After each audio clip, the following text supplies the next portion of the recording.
Γεια σας! Καλώς ήρθατε και αυτή τη βδομάδα.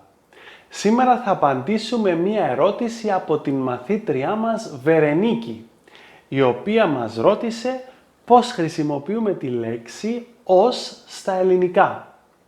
Αυτή είναι μια πολύ καλή ερώτηση και χαίρομαι που θα κάνουμε το σημερινό μάθημα. Αυτή η λέξη λοιπόν έχει πολλές χρήσεις, αλλά σε αυτό το μάθημα θα δούμε τις πιο σημαντικές.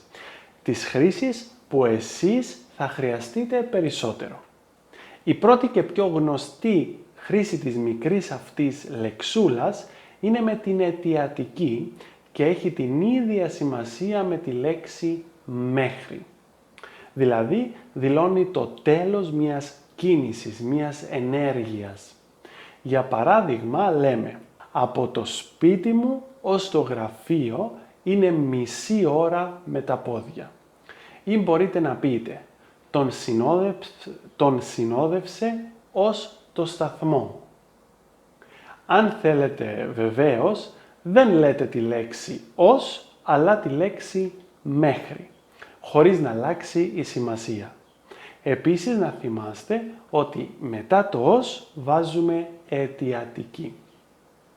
Η δεύτερη σημασία της λέξης αυτής δηλώνει μια ψεύτικη ή πραγματική ιδιότητα σε κάποιον άνθρωπο. Για παράδειγμα, τον παρουσίασε στους φίλους του ως τρελό. Εδώ δίνεται η ιδιότητα του τρελού σε κάποιον που μάλλον δεν είναι αληθινή. Μπορείτε να πείτε επίσης «Ο Κώστας δούλεψε σε σχολεία ως καθηγητής». Εδώ αποδίδουμε μια ιδιότητα πραγματική σε κάποιον. Τέλος, το «ως» μαζί με το «και», δηλαδή λέμε «ως και», έχει την ίδια σημασία με το «ακόμη και». Λέμε για παράδειγμα «ως και ο πατέρας του Νίκου καπνίζει».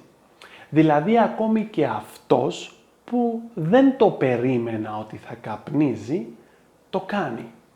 Δείχνουμε δηλαδή την έκπληξή μας για αυτό που έγινε και το δείχνουμε μέσα από τα λόγια μας. Αυτά είχαμε για σήμερα. Ελπίζω τόσο η Βερενίκη όσο και όλοι εσείς να βρήκατε το μάθημα αυτό βοηθητικό και να μπορείτε τώρα να χρησιμοποιείτε τη λεξούλα αυτή σωστά. Αν έχετε απορίες, μην διστάσετε να μας στείλετε μήνυμα για να κάνουμε ένα βίντεο μάθημα για εσάς. Ευχαριστώ πολύ. Γεια σας!